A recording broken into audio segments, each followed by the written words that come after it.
Welcome to Charles Travels, where we explore the heart of America and beyond, one story at a time. Today, we find ourselves in the rolling hills of southern Italy, where a tragic event has shaken the small farming community of Calabria. A minivan fire has claimed the lives of 4 migrant farm workers, leaving behind a trail of grief and outrage.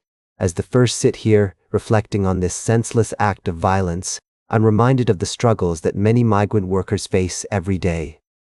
The long hours, the back-breaking labor, and the often uncertain living conditions are just a few of the challenges they endure. And yet, despite these difficulties, they continue to work tirelessly, driven by the hope of a better life for themselves and their families. The village where this tragedy occurred is nestled in a vast farming area, where the sun-kissed fields stretch as far as the eye can see. It's a place where tradition and hard work are woven into the fabric of everyday life. The locals, who have lived here for generations, take great pride in their land and their way of life. But alongside this beauty and tranquility, tensions have been simmering between migrant workers over the division of farm work and accommodation. According to reports, 2 Pakistani nationals have been arrested in connection with the alleged murder. CCTV footage appears to show 2 individuals blocking the van's doors from the outside and throwing liquid inside to start the fire. The survivor, a young man from Afghanistan, escaped by breaking one of the windows and has spoken of a dispute over transportation money and unpaid wages. As the first pondered this senseless act of violence, I'm struck by the words of Calabria's regional president, Roberto Occhiuto, who said that the news shakes faith in humanity. It's a sentiment that echoes the feelings of many in the community who are struggling to come to terms with the loss of 4 innocent lives. As we travel through the countryside, we often encounter stories like this one, which remind us of the complexities and challenges faced by migrant workers. But even in the midst of tragedy, there is a resilience and a determination that inspires us to keep moving forward. We'll be right back with more fascinating travel adventures on Charles Travels. Welcome back to Charles Travels. We're exploring some fascinating stories from around the world today. Right now, let's dive into a tale that's both eerie and enlightening. You might have heard of Ötzi, the iceman who was discovered frozen in the Alps over 2 decades ago. But what you might not know is that his body has been yielding some remarkable secrets about the past, and even about the present. Researchers studying Ötzi's remains have made a groundbreaking discovery. They found ancient gut bacteria preserved inside his body, which are extremely rare in people living modern lifestyles today. This gives us a unique glimpse into what the human gut looked like in the Copper Age, before industrialization changed our microbiome forever. But that's not all. The team was also able to grow 4 living groups of yeast fungi pulled from Ötzi's body, one of which came from deep inside his stomach. These cold-loving yeasts appear to have survived for thousands of years and are still biologically active today. The implications of this discovery are profound.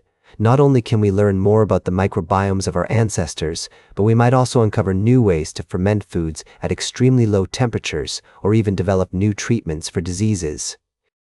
However, the survival of Ötzi's ancient and modern microbes also highlights the challenges of preserving ancient human remains. Despite efforts to keep him pristine, modern-day bacteria have been introduced to his skin, likely by people who handled him after his discovery. As we continue to unravel the mysteries of Ötzi's microbiome, we're reminded that even the most well-preserved artifacts can still hold secrets and surprises.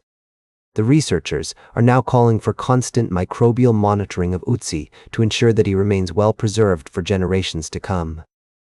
It's a fascinating story that blurs the lines between past and present and reminds us that there's always more to discover. Welcome back to Charles Travels.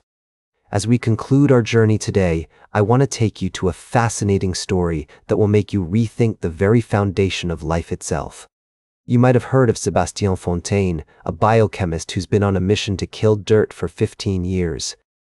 Yes, you heard that right, kill dirt.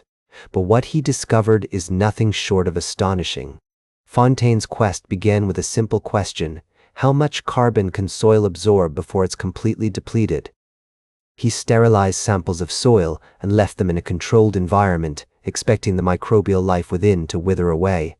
But something unexpected happened. The soil refused to die. In fact, it continued to exhibit lifelike biochemistry for 6 long years, defying all expectations. This phenomenon has sparked a heated debate among scientists about the origins of life on Earth. Fontaine's findings point to a metabolic theory, suggesting that biology began with simple chemical reactions in the soil itself. It's as if the dirt was alive, pulsing with an energy that couldn't be extinguished. As we explore this idea further, we're reminded of the intricate connections between our planet's ecosystem and the tiny microorganisms that call it home.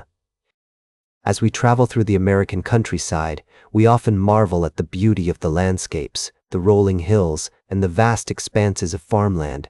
But today's story takes us beneath the surface, to the hidden world of microbes and soil that sustains our very existence. It's a powerful reminder of the dignity of ordinary work, in this case, the work of scientists like Fontaine, who dedicate their lives to understanding the mysteries of our planet. As we conclude our journey today, I want to leave you with a sense of wonder and awe for the natural world. The dirt that refused to die is more than just a fascinating scientific discovery.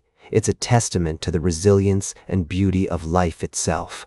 So let's take a moment to appreciate the tiny creatures that live among us and the incredible stories they have to tell. That's all for today's Charles Travels. Remember to like, share, and subscribe, and until next time, keep on traveling.